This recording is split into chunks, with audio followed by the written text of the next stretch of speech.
Good afternoon, everyone. Thank you for joining our wellness talk at home today. This week, we'll be discussing healthy coping strategies for online learning. My name is Sahar. I'm joining from the Ambassador team. And today's presenters will also be Mariam and Aisha. Okay, so we'd like to acknowledge the land. This is a statement of acknowledgement of traditional land. I wish to acknowledge this land on which the University of Toronto operates. For thousands of years, it has been the traditional land of the Huron-Wendat, the Seneca, and the Mississaugas of the Credit River. Today, this meeting place is still the home to many Indigenous people from across Turtle Island, and we are grateful to have the opportunity to work on this land. Now to Aisha with the agenda.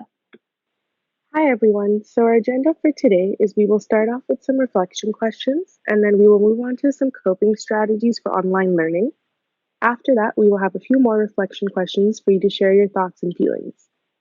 Some more services and programs provided by the Health and Wellness Center will be listed towards the end as well.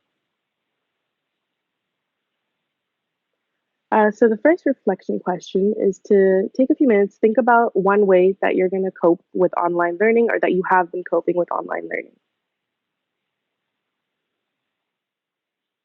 So we're going to talk about the shift to online learning. Due to COVID-19, schools have been forced to supply their students with online platforms in an attempt to avoid the spread of the virus. Although this learning may come with positives, including flexibility, convenience, and more structure, there are negatives that should be taken into account. Online courses do less to promote student academic success and progression than in-person courses. Student achievement is also reduced. These things can occur due to multiple things like lack of motivation and social isolation due to the lack of human communication happening in their lives. This social isolation, coupled with a lack of motivation and communication, can lead to many mental health issues, including increased stress, anxiety, and negative thoughts. The toll of the virus, isolation, and increased workloads also increase the risk of poor mental health. Overall, this can lead to elevated stress, loneliness, and difficulty concentrating. Personally, I've been having a hard time always staring at a screen to complete schoolwork, and I've always been feeling stressed out a lot of the time. I miss seeing my friends and getting ready to go to school, and I know that a lot of other students feel the same. This is why it's important to find ways of coping that work for you, especially for the new year. 78% of households with high school or college students report educational disruptions from COVID-19. Over 8 in 10 students experiencing these disruptions report increased stress. Adapting to a whole new way of life is definitely stressful. Changing your routine and decreasing your daily levels of social interaction can be incredibly challenging to our mental health. So being able to figure out which coping strategies will help us are very important. So we have online school as a new platform for students to adjust to. We have weekly assignments, discussion posts. We have to keep up with lectures and readings, and we have weekly deadlines for multiple courses that we have to meet. And there's this new term called Zoom fatigue that most students experience, and it's caused by lack of nonverbal cues, such as lack of facial expressions, tone of voice, body language, and this can cause anxiety in some students. Presentations and exams are also all administered online now, and students often worry about technological issues as well. For example, their Wi-Fi running out during exams. It's happened to me before during a final, so it is a tense situation to be in. And they also often worry about the uncertainty of grading online assessments. So all of these factors definitely accumulate in students and cause high levels of stress. So to help cope with this stress, we've come up with some positive coping strategies to help you manage your stress levels. So the first coping mechanism we'll be going over is exercise. Exercising is one of the most important coping mechanisms in my opinion, as it releases serotonin, which contributes to feelings of happiness.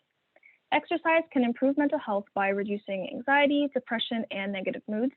It helps to improve low self-esteem and social withdrawal, which is especially important as everyone is socially isolating due to the pandemic. Studies show that 30 minutes of exercise at moderate intensity, like brisk walking, for 3 days a week is sufficient enough to gain those health benefits. Even 3 10-minute walks are equally useful as one 30-minute walk. Personally, I used to go to the gym, although now I do at-home exercises following video tutorials. It's hard to get into the routine, although it provides me with lots of energy, so I actually feel motivated to do schoolwork. There are lots of benefits that exercise provides you with, like improved sleep, better endurance, stress relief, an improvement in mood, increased energy, and increased mental alertness. The next coping strategy is hobbies, which is doing something you love that brings you a sense of peace and joy. Spending time doing something that you know how to do and that puts your mind at ease is great to do every day, even if it is for a limited amount of time. A great example is painting. Painting is a hobby that many people find calming and it brings them some peace in their stressful day. You can do it for 10 minutes every day or even longer, depending on how you're feeling throughout the day. For me personally, I enjoy painting and I do it a couple times a week, but I find it's very calming for myself. Some other examples would be playing your favorite game, knitting, drawing, reading, or even some form of physical activity. It's really important to prioritize your mental health, especially during online learning, because it's easy to get lost in all the assignments and deadlines and feel overwhelmed. Interrupting the feeling of being overwhelmed with your favorite hobby is the best way to balance everything. Our next coping strategy is meditation. So, what is it? Its aim is to focus your attention on one specific thing in order to shift the focus from other chaotic thoughts that causes stress. So, for example, a common technique is focusing on your breathing. It's commonly used as a stress relaxation technique. And some benefits to meditation are that it provides you with a sense of calmness, which equals a calm mind. So it allows your mind to reset. And it's also great for both your mental health and overall well being. It also makes you feel more at peace throughout the day. So the next coping strategy is music. This is one mechanism that I use every day and find most useful. I listen to music all the time when I'm studying, exercising, painting, or doing chores.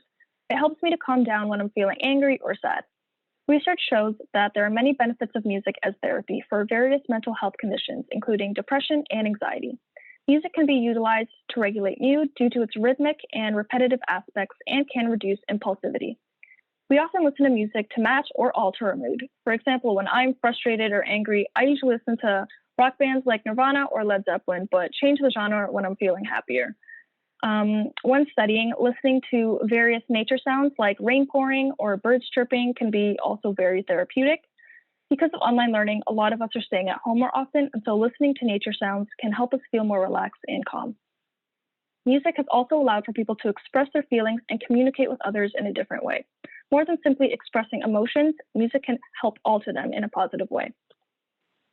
The next coping strategy is detoxing and self care. Social media can be a whirlwind of emotions for many, so being able to put it away and detox can be a stress relief as well. Taking some time away from everyone's lives online and going on a hike or a drive is a form of detox for your mind and your body. Some examples of detoxing include hiking, having a self care day, going for a jog, painting, or playing an instrument. On a detox day, which I try to do once a week, I will stay off my phone for the whole day and go for a hike or have a spa day for myself.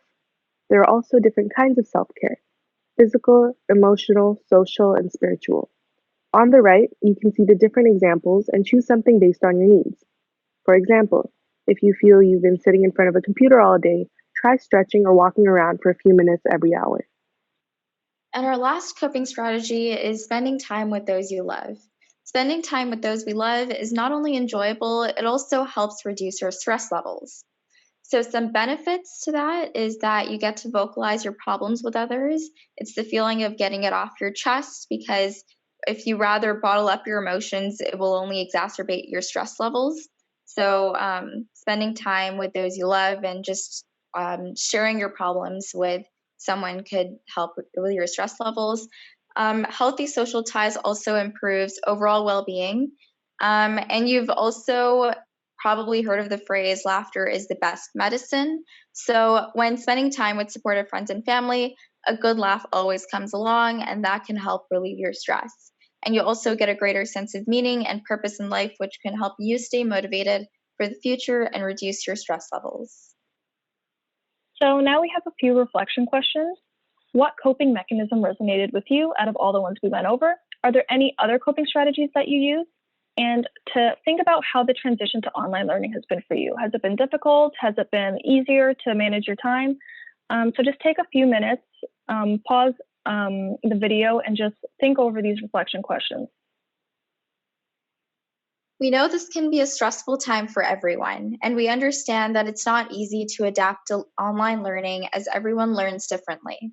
Online school can be mentally draining, tiring, and demotivating. But one thing to keep in mind is that it's in your power to cope with your stress in a healthy way. So, some positive coping mechanisms you can try out are exercising, engaging in hobbies, practicing meditation, listening to music, detoxing and self care, and spending time with those you love. The Health and Wellness Center would like to thank you for joining us today, and we hope you learned some valuable information about the positive coping mechanisms you can try out the next time you're feeling stressed.